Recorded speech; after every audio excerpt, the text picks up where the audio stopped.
नमस्कार, बहुत स्वागत है आपका। न्यूज 18 डिजिटल देख रहे हैं आप। आपके साथ मैं हूं विकास ब्रजेश सक्सेना। बिहार में बीजेपी ने सम्राट चौधरी को मुख्यमंत्री पद की शपथ दिला दी है। इधर पड़ोसी राज्य बंगाल में बीजेपी अब अपना सीएम बनाने के लिए सारे घोड़े खोल चुकी है।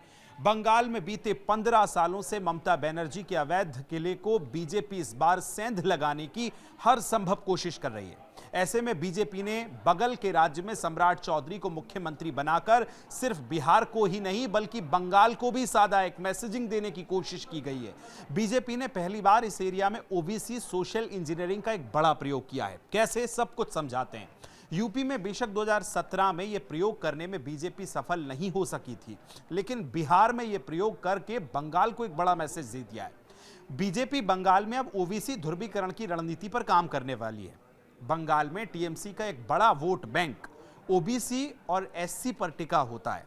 ममता बनर्जी इस ओबीसी एससी मुस्लिम वोट बैंक के बल पर सत्ता में ही हैं। ये आप समझते हैं, पिछले कई सालों का रिकॉर्ड है, क्योंकि सम्राट चौधरी कुशवाहा जाति से आते हैं। ऐसे में कुशवाहा, मौर्य, उत्तर दिनाजपुर, दक्षिण दिनाजपुर और उसके साथ साथ मालदा हुआ, मुर्शिदाबाद हुआ, आसनसोल हुआ, वहां भी इस बार चुनावी गणित बदल दें तो हैरानी नहीं होगी, क्योंकि बिहार की सत्ता की धुरी अब एक बार फिर नए केंद्र की ओर झुकती दिख रही है। सम्राट चौधरी का मुख्यमंत्री के रूप में उभरना न केवल बिहार के जातीय समीकरणों को बदलने वाला है, बल्कि इसकी गूंज पड़ोसी राज्य पश्चिम बंगाल की चुनौती, जो चुनावी राजनीति है, अब उसमें भी सुनाई दे सकती है। बीजेपी इसे ओबीसी कार्ड की एक मास्टर स्ट्रोक के रूप में देख रही है, जो बंगाल में ममता बनर्जी के मजबूत किले को भेदने में सहायक हो सकता है। बिहार से सटे पश्चिम बंगाल के जिले जैसे किशनगंज की हम बात करें, पूर्णिया के प्रभाव को देखें, और उसके सीमावर्ती क्षेत्रों में कुशवाहा समुदाय की एक संगठित आबादी है। ये सम्राट चौधरी बिहार में एक सफल ओबीसी चेहरे के रूप में स्थापित होते हैं यदि, तो ये प्रभाव सीमा पार के जिलों में भी देखा जा सकता है। बंगाल में बीजेपी पहले से ही मतुआ और अन्य पिछड़े वर्ग को साधने की कोशिश कर रही है। अब ऐसे में सम्राट चौधरी का चेहरा वहां के हिंदी भाषी और ओबीसी वोट बैंक को लुभाने के लिए एक बड़ा आइकॉन का काम कर सकता है। बंगाल में दरअसल ओबीसी क्यों निर्णायक हैं, इस समीकरण को अब समझिए। बंगाल में बीजेपी की रणनीति का मुख्य केंद्र अब उन इलाकों पर है जहां पर ओबीसी वोट निर्णायक होते हैं। सम्राट चौधरी का व्यक्तित्व आक्रामक और थोड़ा सा स्पष्टवादी रहा है, जो बंगाल की राजनीति में बीजेपी की उस छवि को मजबूती दे सकता है जो खुद को ओबीसी रक्षक के रूप में पेश करती है। हालांकि बंगाल की राजनीति में क्षेत्रीय अगर अस्मिता का मुद्दा हमेशा ही हावी रहा है और इस बार भी नजर आ रहा है, इसलिए बिहार के नेता का प्रभाव वहां कितना असर करेगा, ये देखने वाली बात होगी। बीजेपी इसे एक प्रयोग के तौर पर देख रही है ताकि बिहार मॉडल का इस्तेमाल कर बंगाल में भी ओबीसी सोशल इंजीनियरिंग की जा सके।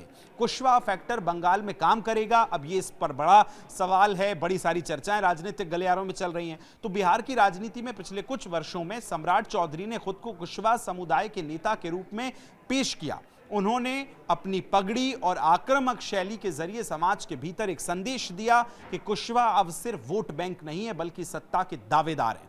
बंगाल के चुनाव में जहां बीजेपी लगातार अपने आधार का विस्तार कर रही है, वहीं सम्राट का प्रभाव विशेष रूप से उन प्रवासी बिहारियों और सीमावर्ती क्षेत्रों में रहने वाले लोगों के बीच महत्वपूर्ण हो सकता है। अब समीकरण अगर हम बंगाल के समझें बिहार के बाद, तो समीकरण राजनीतिक विश्लेषक इस पूरे मामले पर क्या कहते हैं, तो विश्लेषक ये मानते हैं कि बंगाल में अब बीजेपी का सबसे बड़ा लक्ष्य ममता बनर्जी के मुस्लिम ओबीसी गठबंधन में सेंध लगाना है। क्योंकि अगर सम्राट चौधरी बिहार में विकास के साथ साथ जातीय गौरव की राजनीति को आगे बढ़ाते हैं, तो इसका सीधा असर बंगाल के उन इलाकों में दिखेगा जहां कुशवाहा बिरादरी की संख्या ठीक ठाक है। ये केवल एक राज्य का बदलाव नहीं है, बल्कि पूरे पूर्वी भारत की राजनीतिक परिदृश्य में ओबीसी चेतना के उभार का भी एक संकेत है, जो चुनाव से पहले मिला है।